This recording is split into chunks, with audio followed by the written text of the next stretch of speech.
Welcome to 10,000 Women, 10,000 Stages. Empowering women like you to amplify your voice, your message, your movement. We believe that if 10,000 new women stepped into high-level leadership platforms, we can transform the industries across the planet. 10,000 Women, 10,000 Stages. And now your host, Narissa Street. Hi, welcome to 10,000 Women, 10,000 Stages. My name is Narissa Street. I am your facilitator of this amazing experience.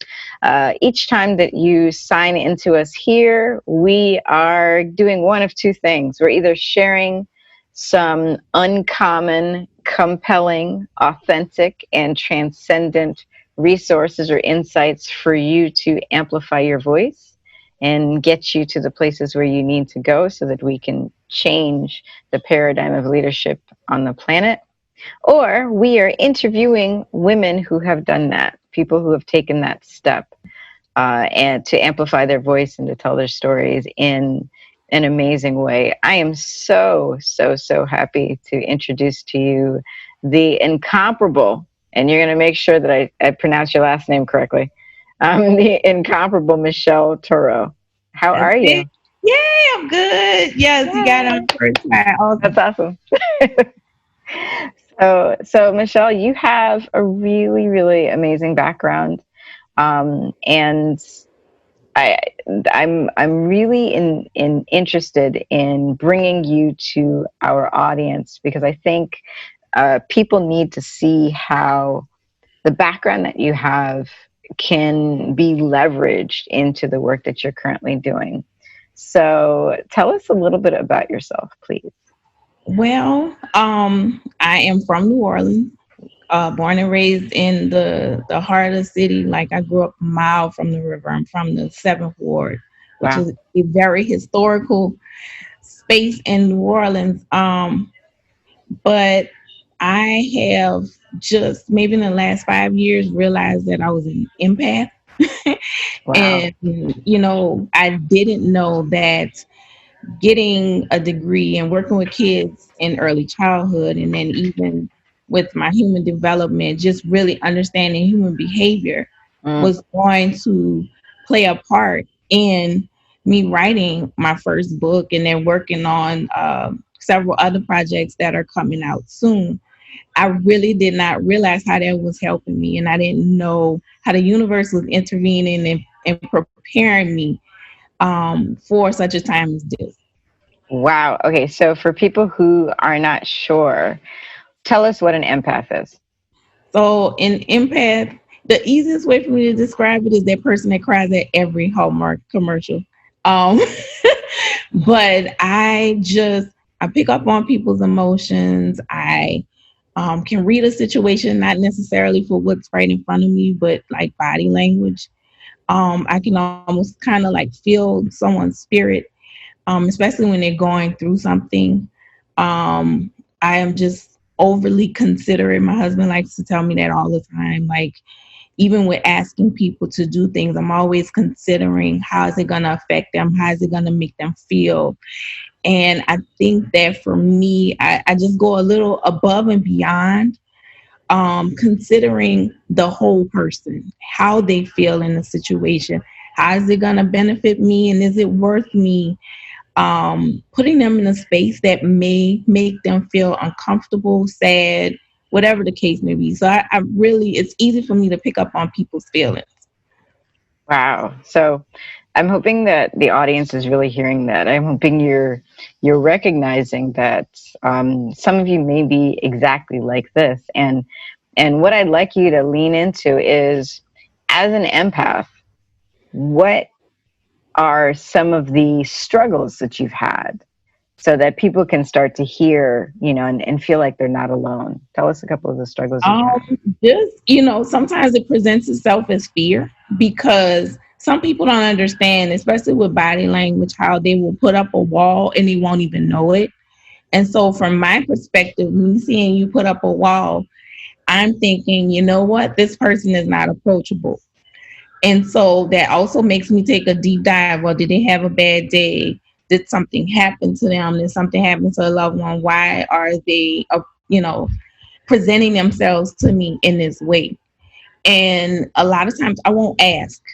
I'll read a person, and if I don't know them really well and there's something that I need from them, if I feel like I can get it somewhere else or it's not that important, I will step away from that person. So I think for me, sometimes I'll have missed opportunities because I'm basing my needs on how a person is presenting themselves to me.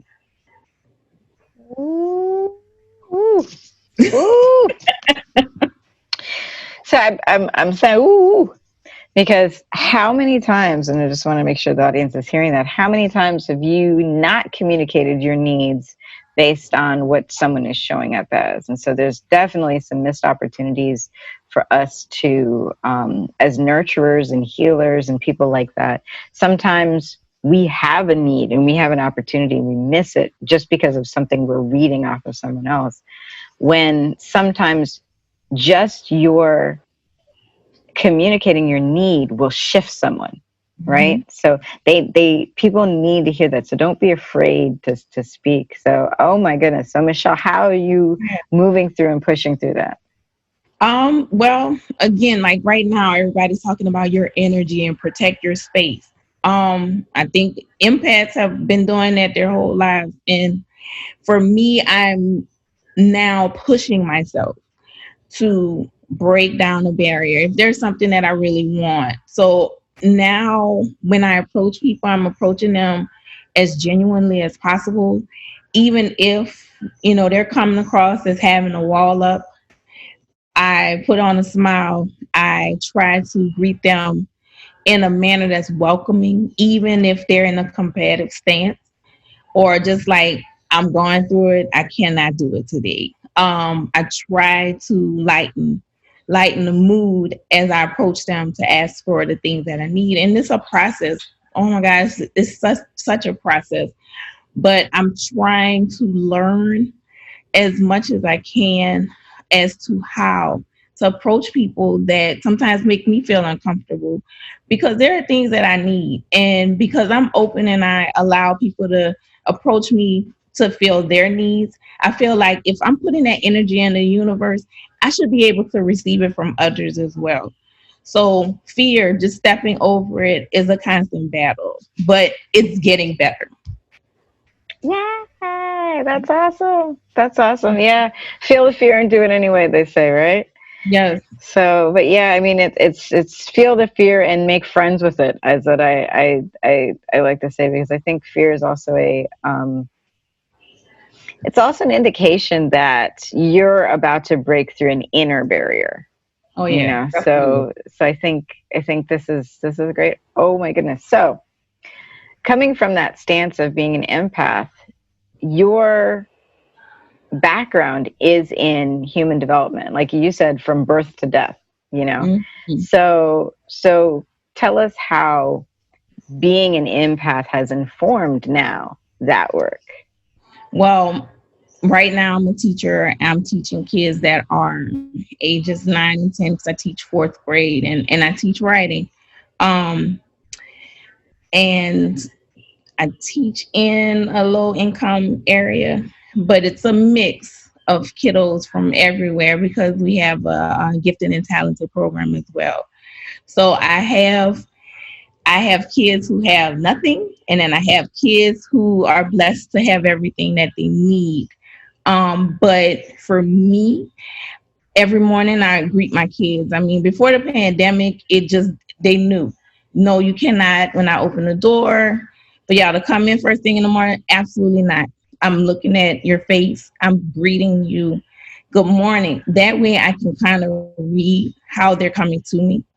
And there have been times actually where I've had kids in their posture, their face, their clothing, something was off. And I would greet the class, and then I'd be like, babe, and my room is in a temporary building, it's in a trailer. So we actually have a porch. And I would have that kid, after I've gotten everyone settled, I take them back out to the porch. What's going on? Talk to me now. And they're looking at me like, how you know something's wrong? You don't look right.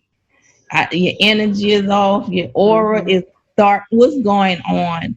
So that has helped me so much with my students, because sometimes they won't say anything. Right.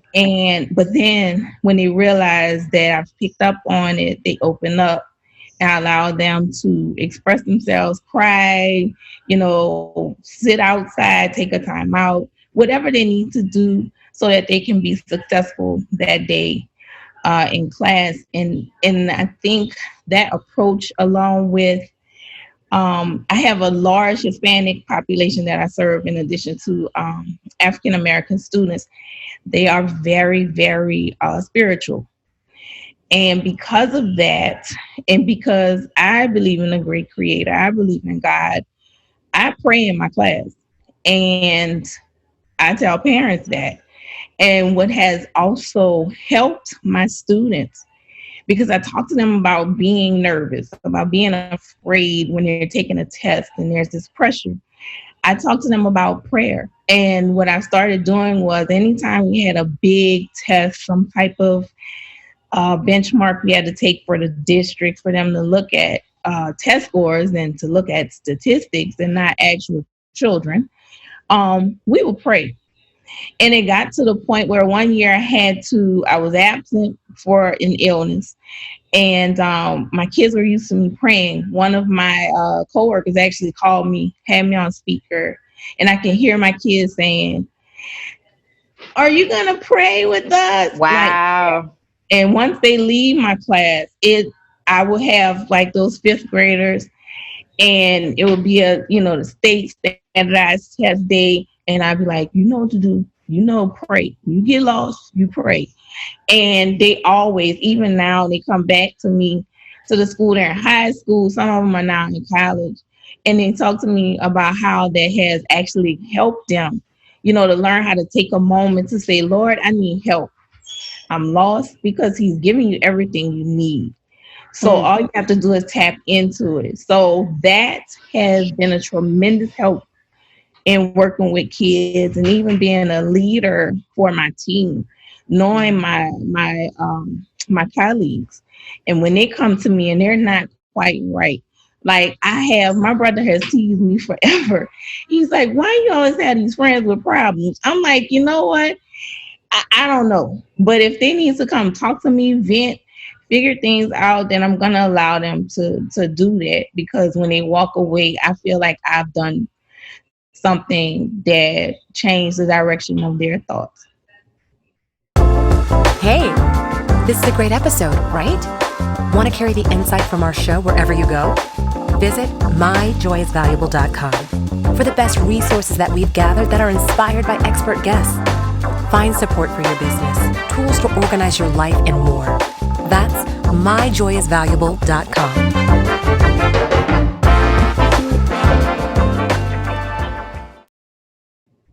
That's very powerful.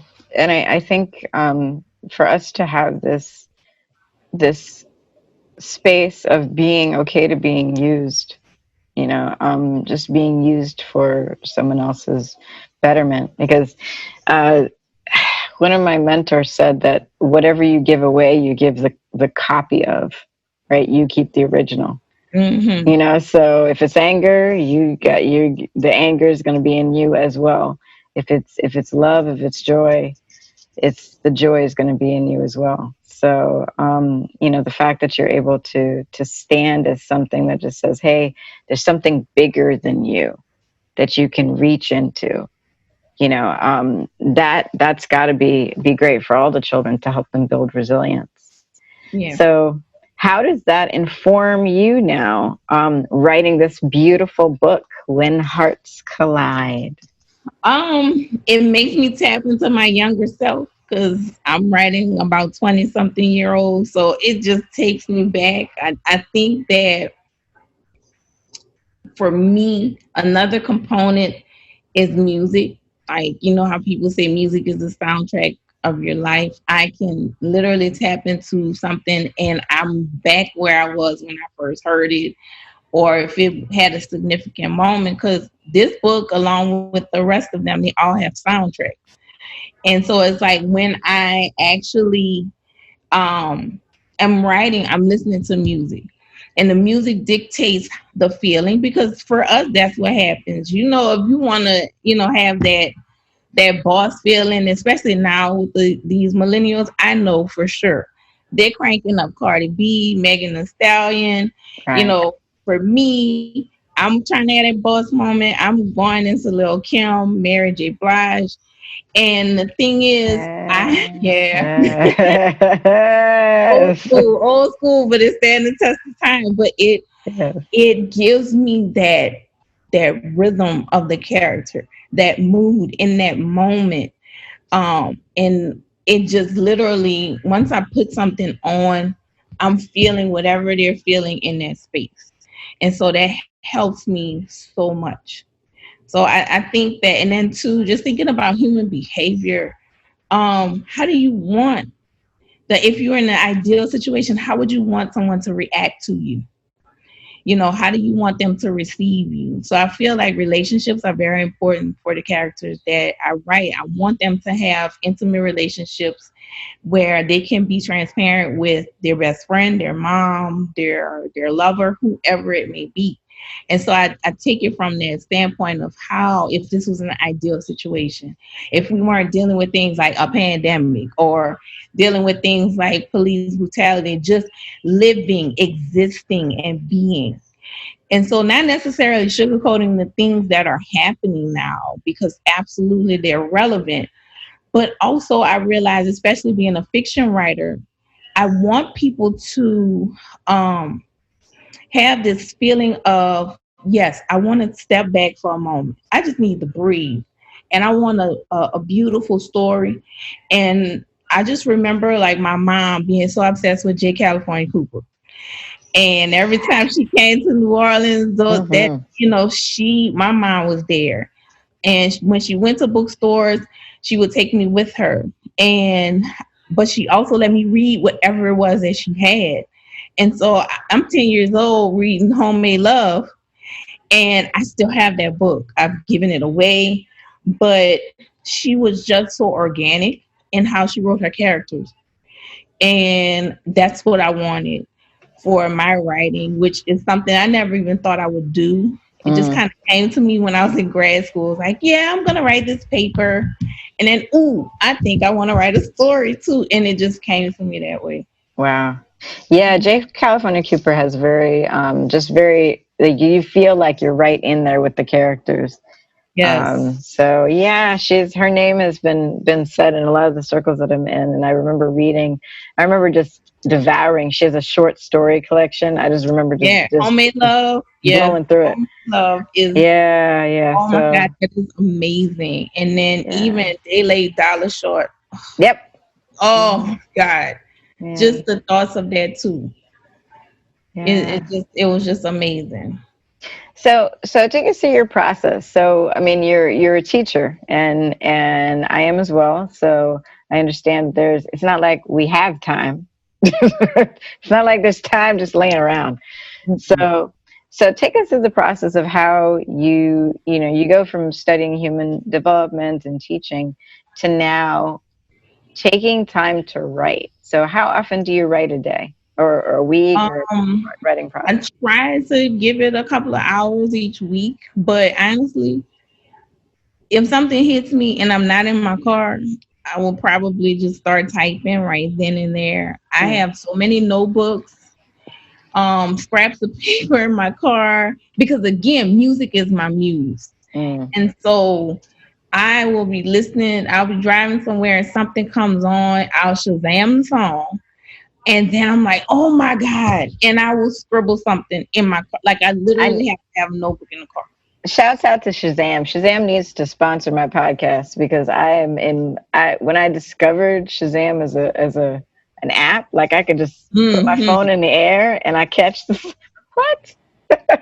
Yes. And then Apple Music, Yeah. Spotify, and Tidal, now they link up with your Shazam. And so they'll say, oh, you want to play this in Apple Music? You want to play this in Spotify? And so you don't even have to switch to another platform to use it. It's linked.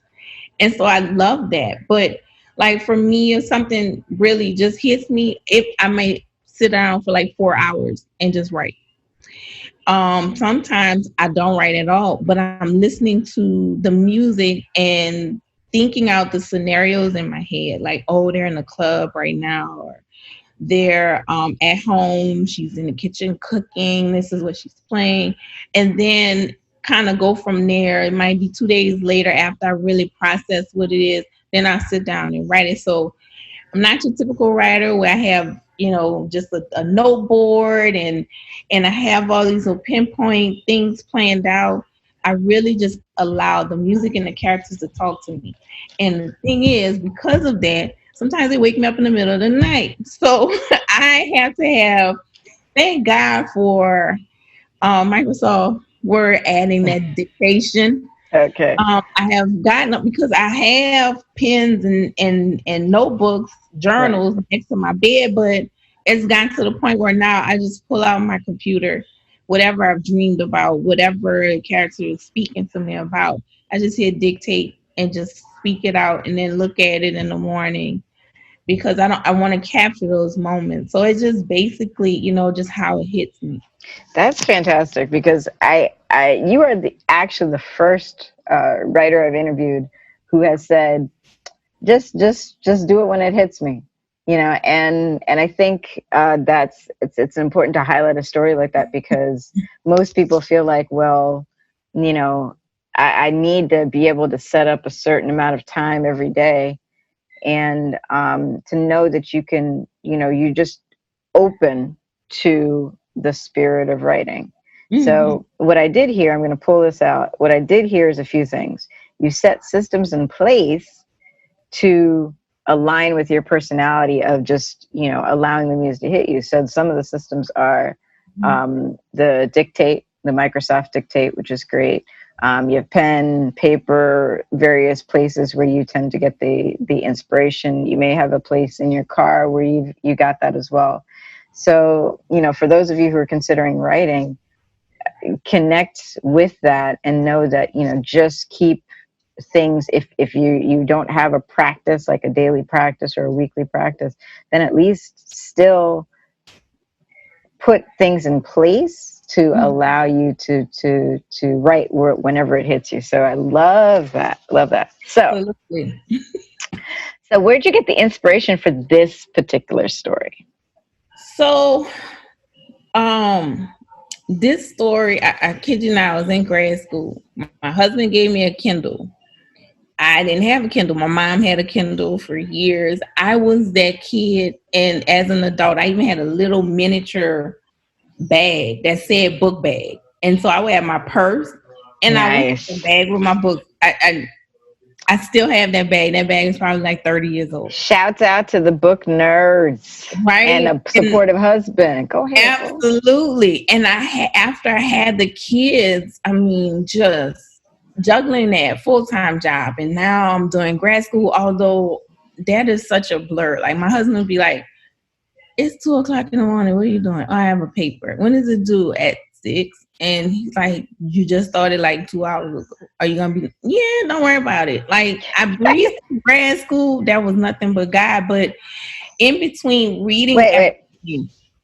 Hold on. Nah, girl, you're not doing that. Ladies and the gentlemen who support us. She just said, I breezed through grad school. Y'all know that ain't how grad school works. So it was nothing but God. I just up like it was because it was just papers. I am a writing teacher. I got you. Even like when I was doing undergrad and I was at Dillard, and I'm straightforward. So we had to do this writing comp before we could move on to junior classes. And they gave us like 3 or 4 pages, and they were like, you need to have at least 2 complete pages filled. Yeah. I had 1 page, and on the other side was like 3 sentences. And I said, I'm about to fail. I'm going to fail. I'm about to fail. But in that moment when I saw I passed my comps, and not only did I pass, I had a high score.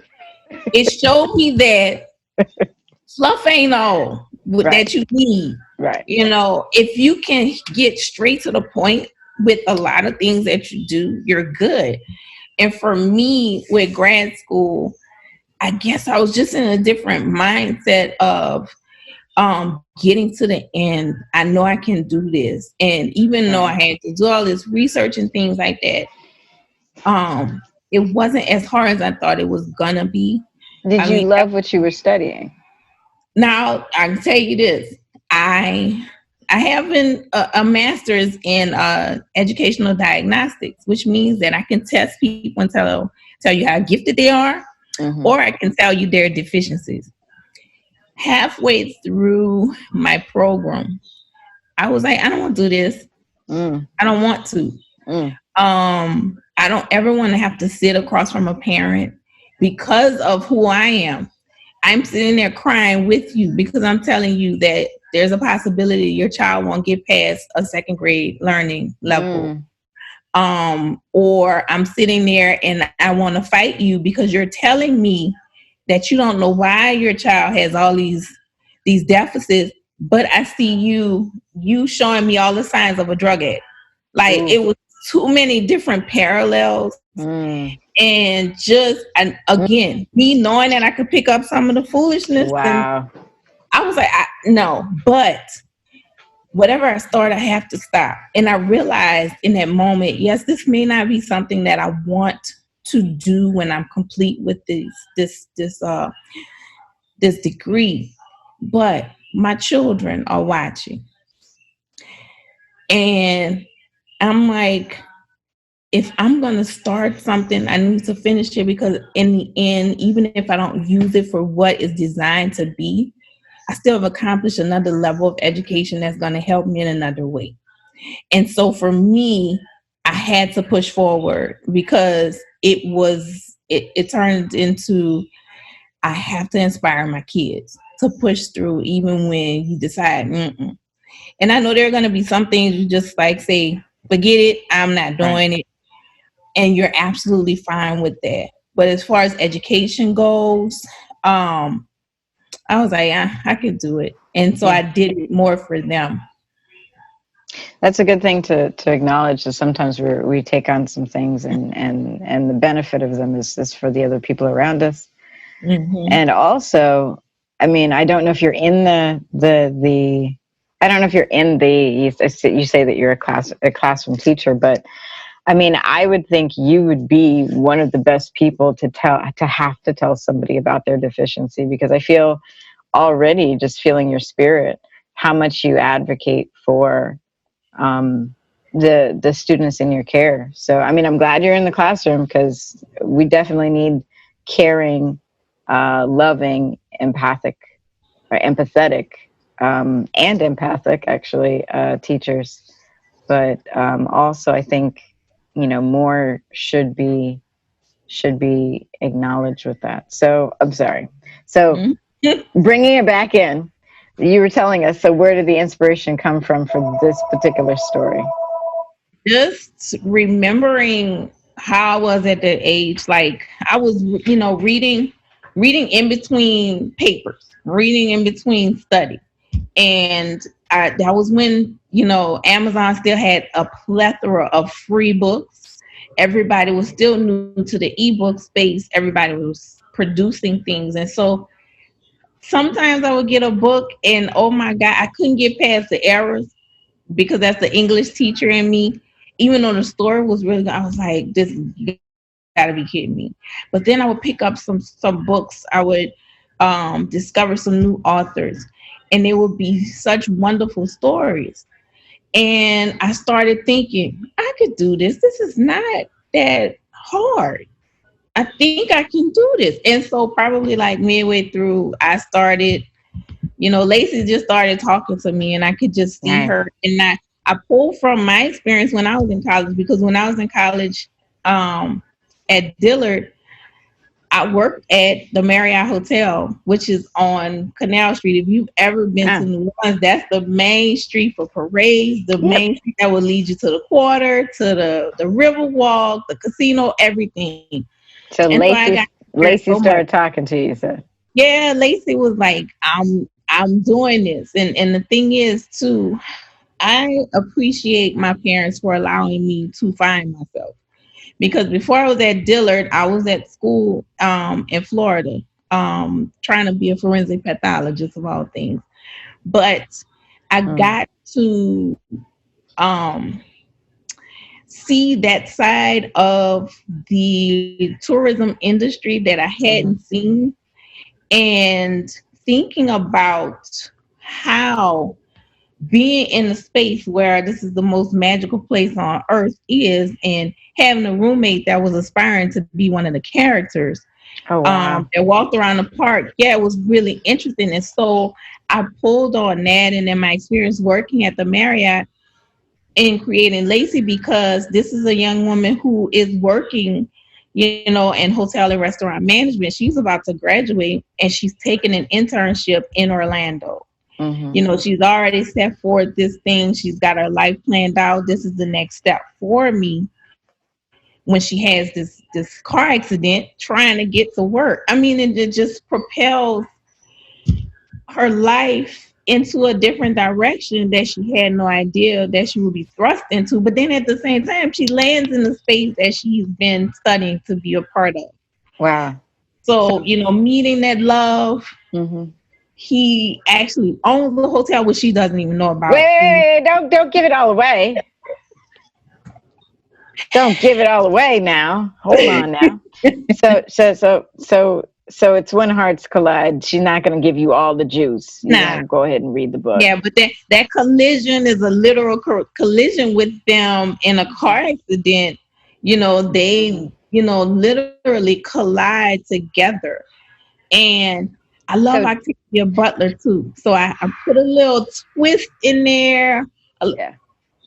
Yeah, I had to. Don't give him everything. Don't give him everything. So y'all, you want to hear it. So we got some Octavia Butler for those of us, because I'm a huge Octavia Butler fan. You just said a thing. We've got that. We've got car accidents. We've got Orlando. We've got Lacey. We've got little Louisiana twang. And all of this, just wanted to make sure everybody heard, is really just leaning on your own life experience and understanding that there's something of value that will inspire, engage, and entertain the audience. So yeah. So I think this is amazing. So my favorite interviewer, James Lipton, passed away almost a few months ago. He used to do a show called Inside the Actor's Studio. So thorough with his questioning, and just such a delight. Just always like to let his guests shine. And so I hope that I do him a little bit of justice. I borrowed a couple of his questions and added a few of my own. So I have a feeling I know the answer to this, but I'm going to ask it anyway. So what's your favorite curse word? I don't know, because I do cuss. My mom does not cuss, and I cuss. And my kids just look at me sometimes. Most of the time I would say, what the hell? Or I drop an F-bomb. So it's between those two. Between those two. And it was okay. It would have been okay. I was banking on I don't cuss.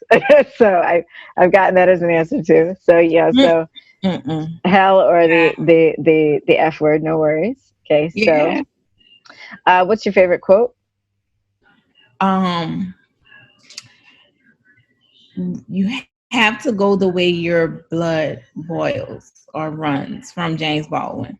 Ooh, yeah. And that has, oh my God, it has revealed so much about myself, and being able to take risk and saying, I'm not gonna do this, but I'm gonna do that. And so it's something that plays in my mind constantly. What's your favorite sound? My favorite sound is actually silence. It is. I mean, I love music. Music is, for the most part, music is my air. But because I am a teacher, because I'm a mom who has two creative children and a creative husband, musician, there's constant sound in my house. And so to have just background, just kind of like white noise, that's actually the best for me. Because then something will pop into my head and then it'll say, okay, you know what? Ooh, this would be really cool if you write this like this. And you need to play this particular song when it's going on. And then I will go into my creative mode. So white noise is probably the best for me. Wow. And if heaven were created on earth, what would it include? Nobody gaining weight, because I am a New Orleans girl and I love to eat. I love to eat. So definitely nobody would gain weight. You would just pick your ideal size and shape and you just stay that way. But you can eat as much as you want. But heaven on earth would include me spending time with my grandmother. I got to have a unique experience with her because my mom was 17 when she had me. So I was the baby in the house. And if you haven't had a baby in the house for like 15, 16 years, that changes the dynamic. And so I was the favorite. And there are so many things that I learned just sitting at her feet, and things that people don't necessarily pay attention to because they seem minute. But I remember her on Sunday morning. She would get dinner started, go to church, come back and finish.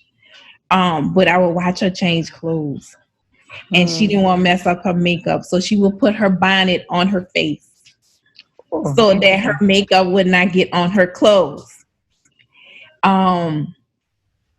Just every family meal, I don't care what she was cooking, she always had to fry chicken, because mother of 8, and you have still a house full of family members, because you are the one that has that house. You have that essence, that aura that brings people to your space. She always fried chicken while they were waiting for everything else to finish cooking. So, I mean, it was so many different little gems. Like, I remember when people dressed up to go to the theater and to concerts, I remember she loved Lena Horne. And she would wear these elaborate gowns to the concert. And I got to see all of this stuff happen. And so she passed when I was 7, but her spirit just still is with me to this day. So I know heaven on earth will have my grandma and her cooking. And, I will be good. That's amazing. Good. That's amazing. And with that beautiful voice and that lyrical way that you had of just describing that experience with her, I feel like your writing is probably going to be just like that, just like a warm hug, to whoever is reading the book. So the book is, again, When Hearts Collide. You are a teacher to a lucky group of 4th graders who have an empathic and an empathetic teacher who's got a porch in her classroom, which I think is amazing. And that means that they get to see outside. I love having a classroom with a window. I think it's essential, My door stays open. So yeah. I mean, and I think those kinds of things are essential, just being able to reconnect. So the wisdom that we got from you today, we really appreciate your time and your voice. Oh yeah, this is fun. Absolutely. And I can't wait to hear more about your things. If you're listening to this interview or watching this interview, there are links to everything that we talked about, including the Shazam app, including if you don't already have it. You need Shazam. What? And also, of course, there's a link to Michelle's books. So we really appreciate the time that you've given us today. Thank you. Absolutely. So you are absolutely welcome. And I do want to add one more thing. Absolutely. When we were talking about me trying to find my voice, trying to express myself in reading people and trying to find that confidence to push beyond the barriers that they create. There is a book written by Valerie Burton called Successful Women Speak Differently. And I have been listening to that audiobook. And so if anyone is um, having a hard time figuring out how to change or transform their approach to different people, I highly recommend this book. It's Successful Women Speak Differently. It's 9 Habits That Build Confidence, Courage, and Influence. Excellent. By Valerie Burton. And she talks about, presenting yourself with a smile, a kind eye. She talks about reading people's body language, but it's not that traditional sense where if you see someone with their arms folded, that means they're not approachable. Sometimes she says sometimes when people fold their arms, they're actually getting comfortable and they're settling in to what you're saying. And so I do want people to take that away as well, because this is a journey and you don't just figure things out when you're 21, 25. You have to lend yourself to the opportunities of change, because that's where the growth comes from and that's where the blessings come from. Because if you just stick in the same place and you figure this is me and you got to deal with it, you're going to miss out on some things, some moments of greatness from yourself, because we're supposed to be constantly growing. That's why they say as you age, as you grow older. So you're constantly growing and, just having these opportunities to interact with different people, see different situations, travel to different places. That's all a part of your growth. That's an excellent last word. There's a couple of other questions that I thought of as you were talking about this excellent last word. So I'm gonna give us a second. I'm gonna ask these questions and we're gonna figure out how to put them in the middle here. Sure. So okay, so another question. So you talked about being in grad school, and you are not only are you a grad student graduate, yay, but you're also married in grad school with children. So we can't just kind of skate by that. So let's talk about and this will take a second, but it's absolutely worth it. Let's talk about the journey. Were you married from college? Where'd you meet your husband? And then let's go on all the way in, because I kind of feel like maybe this might have. Yes, girl. I'm settled in. My husband is the cousin of one of my childhood best friends. He and I met in kindergarten. We were, the teacher does the birthday board. We were the only 2 children with a birthday on the same exact date. Nice. And so we have been best friends since we were 5. And she didn't live that far from me, but her grandmother's house was actually closer to my house.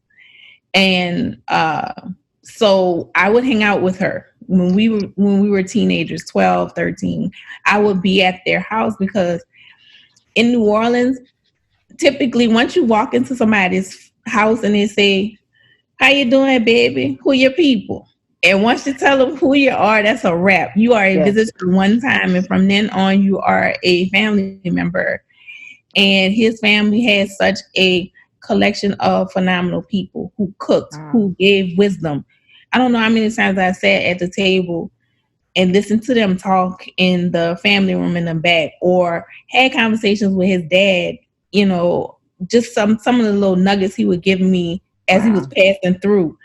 But it was just, they were this amazing group of people who just represented the essence of New Orleans as far as cooking and music and family. And how they welcomed and treated me was just amazing. Like, it got to the point where they would have functions and they would be like, "Who child are you?" I don't belong to none of y'all. I'm just a friend.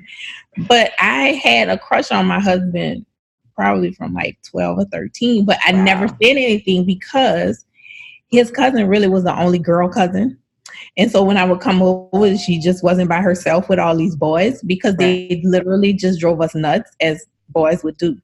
And so I was like, there is no way in the world I'm ever going to tell anybody to have a crush on him. So it wasn't until college, yeah, it wasn't until college that he found out about me liking him. Uh-huh.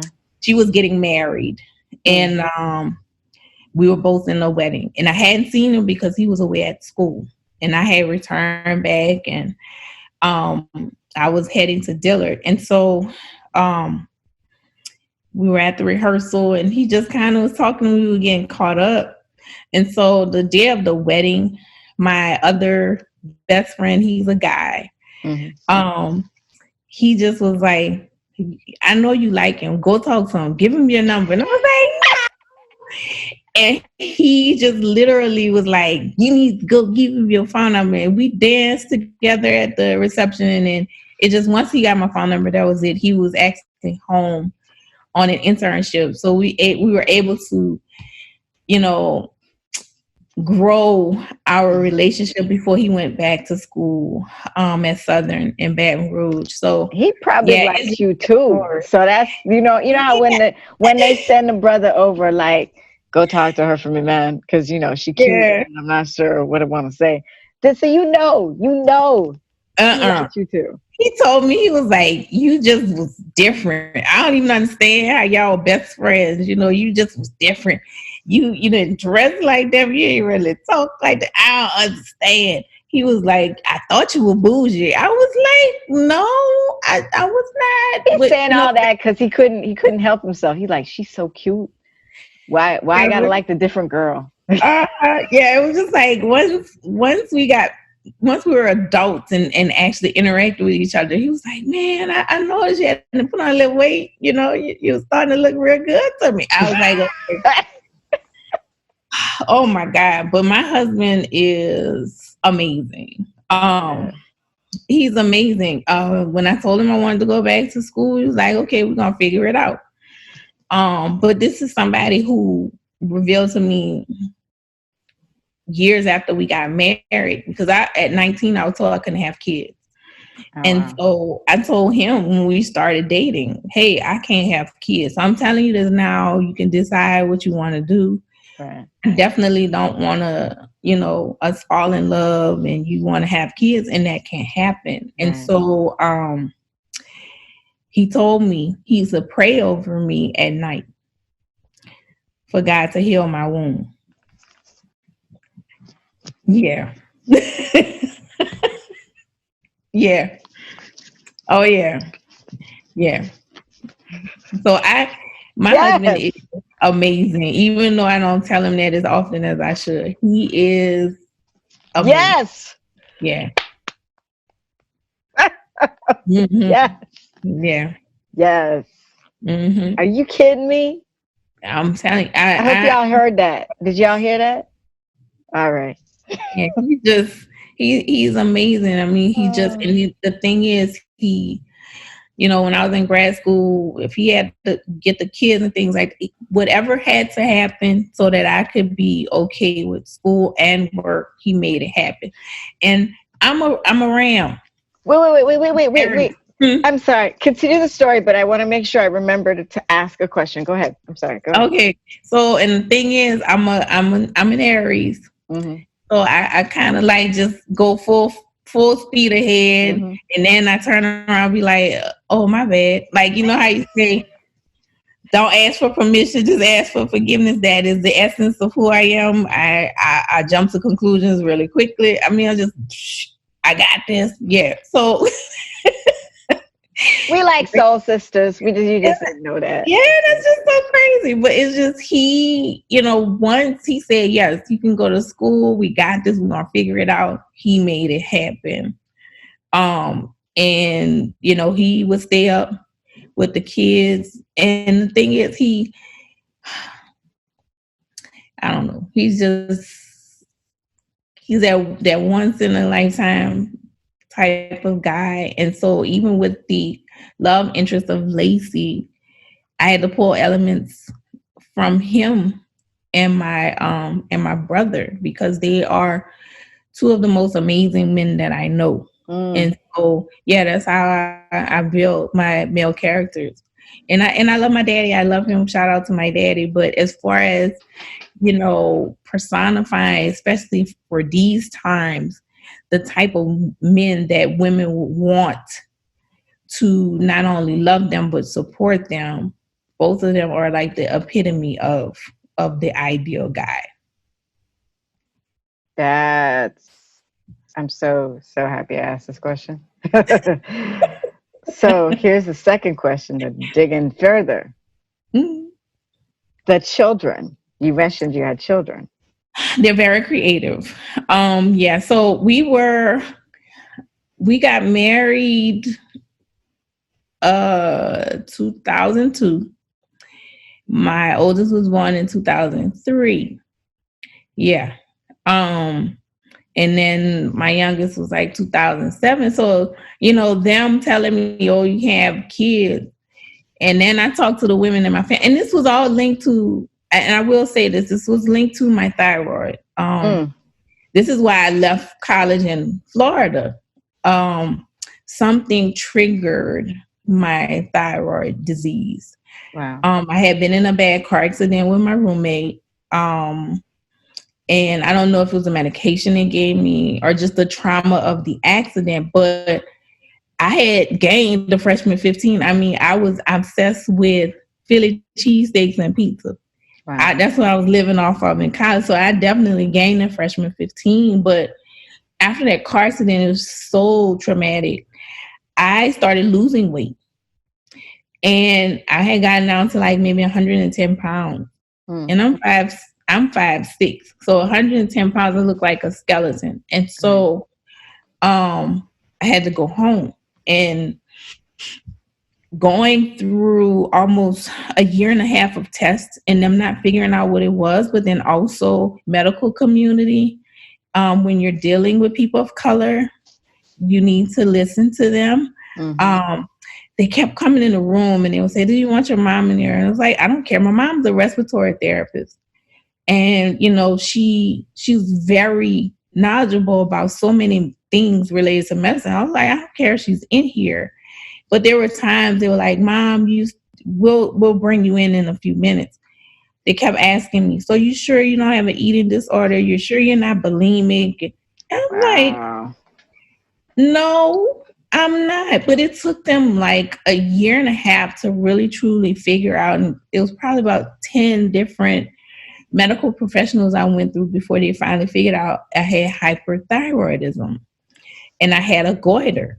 And Wow. so once they got it under control, I had a great endocrinologist in New Orleans. Once they figured out what was going on, he was just really honest with me because it affected my menstrual cycle every month. Wow. And he just sat down with me after having a vaginal ultrasound. Try not to be too graphic, but That's fine. just in the series of tests to see how this condition was affecting my body.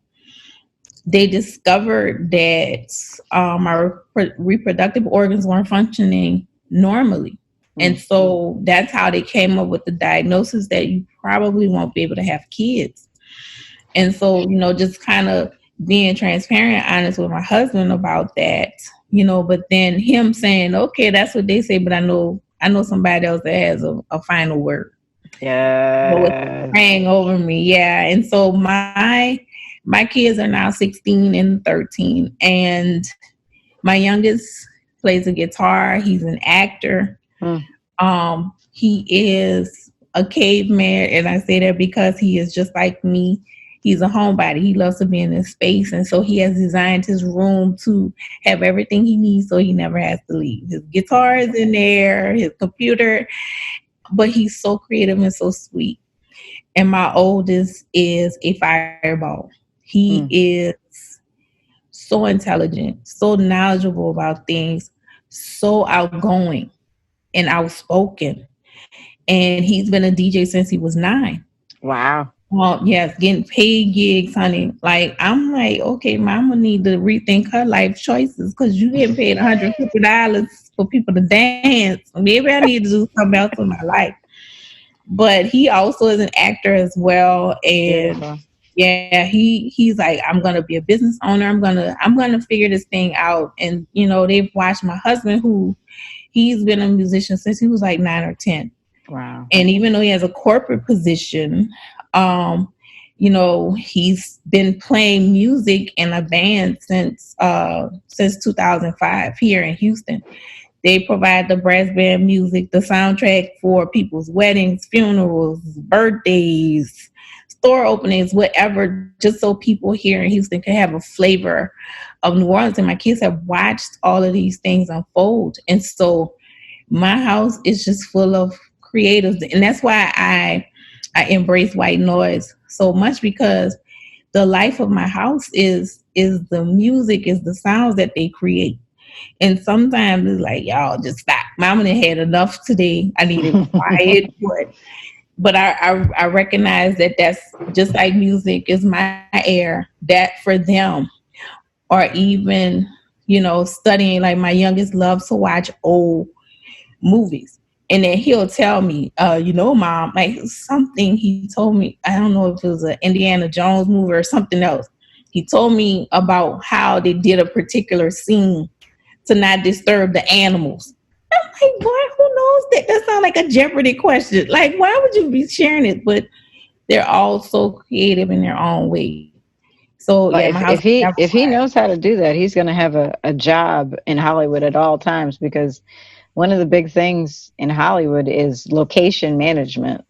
And those are one of those jobs that people who know how to do them and know how to do them well, they consistently get hired. Because if you don't manage a location well, yeah, you get animals hurt. Yeah, that's yeah, or however. But oh my gosh, Yeah. Yeah, I am blessed. Like literally, I am blessed. I have great kids. I have a great husband, a supportive husband. My kids are supportive too. They're just like, they'll see me doing something, they be like, okay, Ma, we're not gonna bother you right now.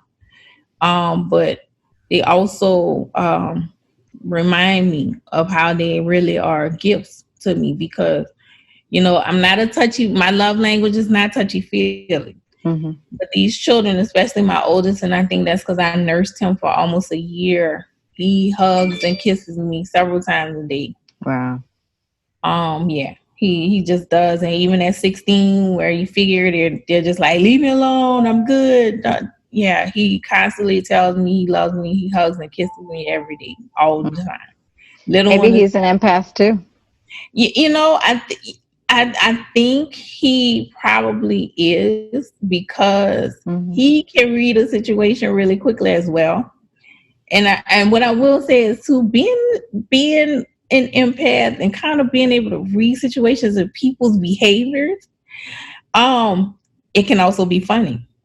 And so he is my oh my God, like we will go somewhere and something, it will be so inappropriate. You know how some comedians are like, I was at a funeral and this is what happened, I couldn't stop laughing.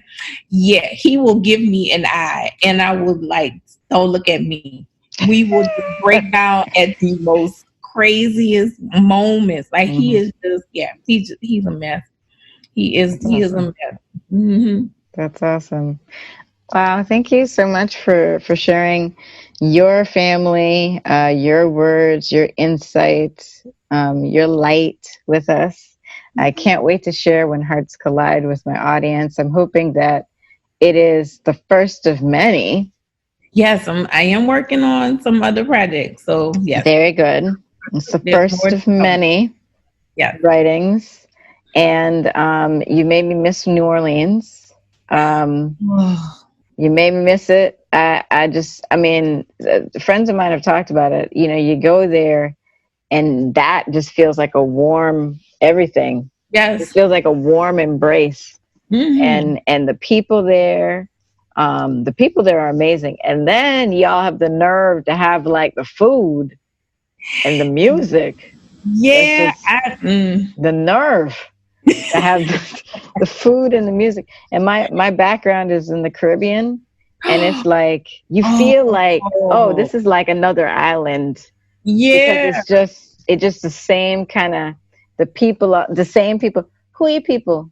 yeah. Oh, okay. And then that's it. I mean, it's just, you're done from there, and it's just, Yeah, come it on in just here, baby. Wash your hands. Don't dig in my pies, but come on in here and wash your it's hands. I'm gonna make you a plate. Yep. it's just exactly, it feels exactly the same way. I felt so loved and and seen, and just appreciated. I appreciated. I just, yeah. So I'm you made me miss New Orleans. So thank you for your time today. Cannot wait to Absolutely. share. And if you have anything else, we'll make sure to share it with our listeners. Yeah. And have this is wonderful. Thank you for tuning in to 10,000 Women, 10,000 Stages. Share this episode with someone who needs it. Find us at 10,000women10,000stages.com.